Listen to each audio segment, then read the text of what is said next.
Okay, so let's unpack this because the sources we polled, they aren't just reporting the news. No, not at all. They are actively manufacturing a narrative. And it is absolutely electric. It's just charged with this desperation of a fan base that, thought disappointment was something for other teams. Right. We're diving into the utter chaos around the final, and let's be clear, meaningless game of the Kansas City Chiefs 2025 season. A brutal, stumbling 6-10 campaign. And yet this game is somehow everything. Exactly. Why is the sports world, and specifically our source material, treating this one evaluation day as like the most critical moment in the franchise's immediate future? Well, it's a perfect storm, isn't it? It's media projection colliding head-on with organizational damage control.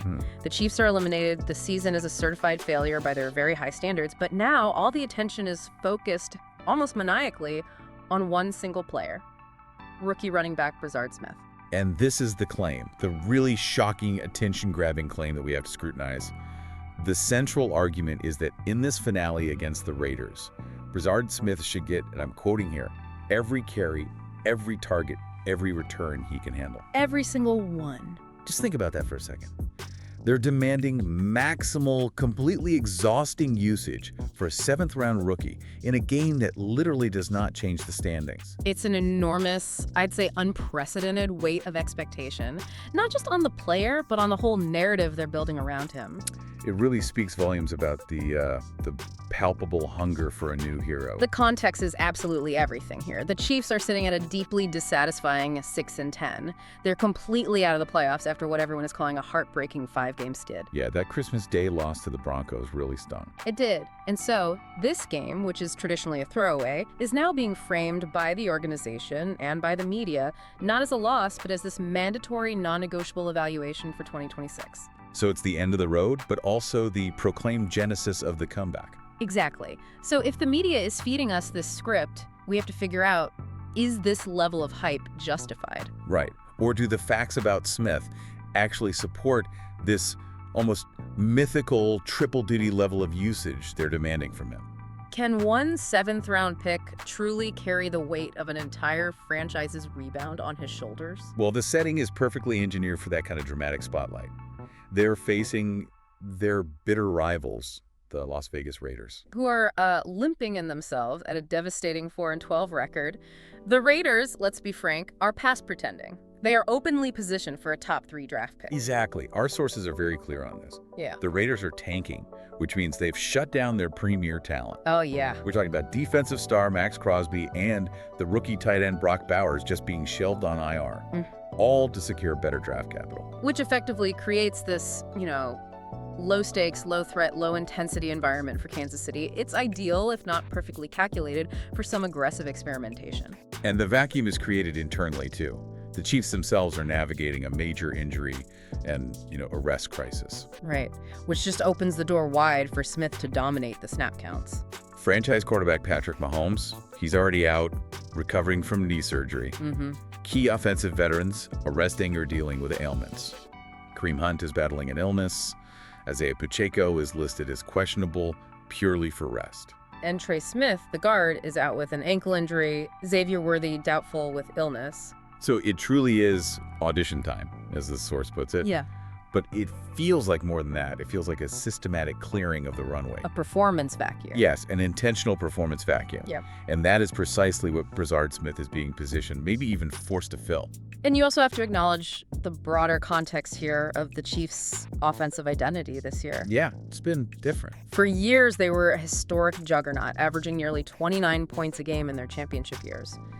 But this season, because of those injuries and just maddening inconsistency, that production, it dipped noticeably. The source points out that the rushing yards were way down. Drastically down. And crucially, those explosive plays, the ones that shatter an opponent's morale, they just vanish. So Smith is being packaged as the antidote. The direct antidote to that stagnation. A much-needed shot of pure speed and dynamism straight into the offense's bloodstream. Okay, so if he's the antidote, we need to know what's in the vial. Brazard Smith. Who is this guy, really, beyond all the manufactured hype? Give us the facts. He is a genuinely fascinating prospect because, unlike so many Chiefs stars, he wasn't some blue-chip first-round player. No, he was a late-round flyer. A seventh-round gem, drafted 228th overall in the 2025 draft. But here's where the team's conviction really comes in. The Chiefs actually traded up for that pick. Wow, I didn't realize that. Yeah. They saw something so unique in his profile that they were willing to give up future assets just to make sure they got him. They saw that rare blend of sort of natural receiver skills packaged into a running back's build. A trade-up for a seventh-rounder. That speaks to a deep organizational commitment. It means someone in that scouting department really staked their reputation on him. Absolutely. So what did they see in the data? The metrics. He's 5'3", 196 pounds, which is a sturdy but compact frame. Right. But the real headline is his speed. A blistering 4.39 seconds in the 40-yard dash. That is elite. That's game-breaking speed that translates immediately to the NFL level, especially when defenses are spread thin. And his background, that explains the versatility, doesn't it? And why he's really built to thrive in an Andy Reid system. It does. He was an SMU Mustang, but he started his college career as a wide receiver before converting. Okay. In his final year at SMU, he posted these incredible dual threat numbers. Yeah. Over 1,600 total yards and 18 touchdowns. He processes the game with the IQ in the hands of a receiver, but with the low center of gravity and the vision of a back. Now, in his rookie season, his production has been, limited by a crowded backfield, but when he's touched the ball, it's often been explosive. He has 32 carries for 95 yards. Not eye-popping efficiency, I'll grant you. But then you look at his receiving work. That's where it shines. 23 catches for 170 yards and his first NFL touchdown. When he touches the ball, the explosive rate is what stands out. And the undeniable evidence, the reason for this current media obsession, it stems directly from that one single career best performance against the Broncos on Christmas. That game was the turning point for the whole narrative. That's where he caught his first NFL touchdown from the backup, Chris Oladokun, showing that chemistry. But crucially, he also had that dazzling 44-yard punt return, Which totally shifted field position. and showed that pure, unadulterated breakaway speed. That single game seems to be the moment, the narrative, that spark of hope, it just crystallized. So we're not just talking about a running back who grinds out 3 yards. We are talking about a true multi-tool weapon, Yes. which is why the source claims he needs every single snap in this final game. If you connect the dots on his roles, running back, slot receiver, return specialist, you start to see why he's so valuable. The source even compared him to a mini Jerick McKinnon with kick return juice. Which is incredibly high praise for any Chiefs back, given McKinnon's legendary clutch performances. Well, the McKinnon comparison is the analytical key here. McKinnon thrived on creating mismatches in the passing game and in blitz pickup. Right, he was a chess piece. And Smith is elusive in space, he makes quick, decisive cuts, and his hands are reliable, so he's a check-down safety valve and a legitimate threat running screens. His versatility means he can line up in the backfield, motion out wide. All the things that are central to Andy Reid's complex schemes. His value just skyrockets because he provides 3 solutions at once. Okay, let's move from the player profile to the tactical side. Why does the source feel so passionately that he needs literally every carry, every target, every return in this one specific game? Is it coaching philosophy or just desperation? It's actually a beautifully sound tactical plan for a meaningless game. First, the offense is stagnant. It needs juice, as they say. And Smith provides that without putting Mahomes or the other high-priced vets at risk of injury. Makes sense. Second, his pure, raw speed stretches defenses. When you put a threat that fast on the field, safeties are immediately forced to play deeper. Which opens up everything underneath for the backup quarterback. Exactly. It makes life significantly easier for Chris Oladokun in the short and intermediate passing game. And the opponent is the perfect litmus test for this kind of player. The absolute perfect test. The sources explicitly highlight the abject vulnerability of the Raiders special teams unit. They just allowed a kick return touchdown to the Giants last week. So the mandate is clear. Give Smith the returns, and he could house one. And just like that, you cement his role not just as a rotational piece, but as the uncontested primary returner for the entire 2026 campaign. And this extreme focus on developing one young player, it does align perfectly with head coach Andy Reid's philosophy. It really does. I mean, we are talking about a future Hall of Famer. Over 280 career wins, 3 Super Bowls. Reid always preaches the next man up mantra. Always. He fundamentally believes in developing depth and using every single opportunity to test raw talent under pressure. A game with a backup QB becomes less about the final score, which doesn't matter, and entirely about assessing who's ready to contribute next year. So it's calculated. But is it cynical? Is this genius, leveraging a loss as a high-stakes scrimmage? Or is it a cynical attempt to distract from a failed season by creating a new shiny toy? That's the question, isn't it? The source leans heavily into history here, suggesting Smith echoes that gadget role of past Chiefs playmakers. They're talking about Tyreek Hill. They are explicitly, and I would say perhaps recklessly, tying a 7th-round rookie to that Super Bowl glory lineage. That is precisely the narrative engine running at full tilt, isn't it? We're witnessing the media trying to build a legend in real time to manage fan expectations. And the most fascinating part is the deliberate attempt to manufacture an internal locker room narrative. Right, the fictional quotes. The source material provides these fictional quotes designed purely to reinforce this belief. You have one from Coach Reid, something like, "Brazard's got that spark, we've seen it. This week's about building for next year."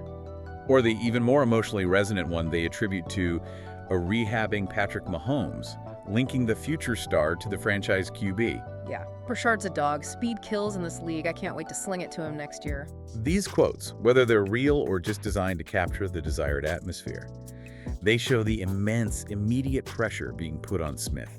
He's being set up as the emotional focus of hope to carry the torch out of a dark season. The organization desperately needs this internal narrative to stick. It gives the players who are playing something to rally around. It shifts the entire focus from the 6-10 disaster to the promise of 2026. It's organizational self-therapy. And speaking of rallying, let's step back and look at the broader implications here. For 2026 and for the entire Chiefs kingdom, this game, even though the score is mathematically insignificant, it's weighted down by that historical rivalry. Absolutely. Chiefs-Raiders games always evoke that old AFL passion. That iconic 1969 divisional playoff comes to mind. This rivalry has deep, often brutal roots. The Chiefs lead the all-time series, 76-55-2. And there's a fun trivia point here for dominance. So yeah. They are currently undefeated at Allegiant Stadium. Perfect 5-0 since the Raiders moved there. So even a tanking Raiders team offers the Chiefs a chance to end the season maintaining that AFC West dominance and pride. It's about legacy. It's about the expectation of excellence. The Chiefs, who started as the Dallas Texans back in 1960, they have a history of resilience. Len Dawson's Super Bowl IV MVP, Derek Thomas's ferocious leadership. And Arrowhead Stadium, certified as one of the loudest in the NFL at 142.2 decibels. It embodies that demanding passion. And this is where perspective is essential. Let's be honest, Chiefs fans have been spoiled by recent history. Completely spoiled. 3 Super Bowls in quick succession, 2019, 2022, and 2023. So a 6-10 season, it doesn't just feel like a disappointment, it feels like an organizational crisis. But historically, for dynasties, seasons like this actually rebuild hunger. It's a necessary reset. A reset where a foundational player like Smith can emerge. Exactly. But the source takes this evaluation of Smith and extrapolates it into this highly optimistic future projection that almost borders on fantasy. The predictions are exceptionally bold. The source forecasts the Chiefs will immediately rebound with 12 wins and reclaim the AFC West crown in 2026. And Smith is slated to break out as the team's designated RB2 and return ace. The justification for this optimism is that the foundational ingredients are suddenly aligned. They get a high draft pick from this losing season, and they have significant cap space to fuel free agent acquisitions. The Smith isn't just a player. He is the internal spark, while the draft pick and cap space are the external fuel. It's easy to write a 12-win projection in January, though. Very easy. Yeah. But as we saw this year, those are just words. So what foundational fact makes this source so sure that Smith is the catalyst and not just another exciting flash in a lost season? Right. The bottom line for you, the listener, is recognizing the tension between the specific limited facts about Brazard Smith, his speed, his versatility, and the enormous, almost hyperbolic weight of expectation being placed on him. He's being hoisted up as the next symbol of Chiefs Kingdom resilience.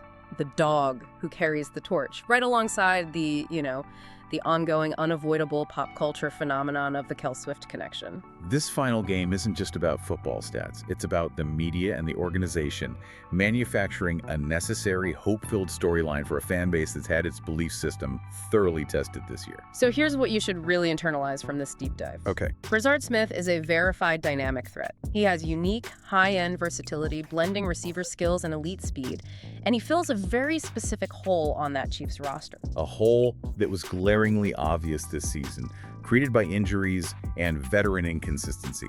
All of those are undeniable, quantifiable facts. However, the immediate prediction that this single final performance will single-handedly fuel a 12-win rebound that's rooted entirely in media projection, in wishful thinking, and necessary narrative building. Not in current, sustained statistical evidence. Exactly. The potential is absolutely there, but the expectation has currently outrun the production by several miles. Which brings us to our final provocative thought for you to chew on.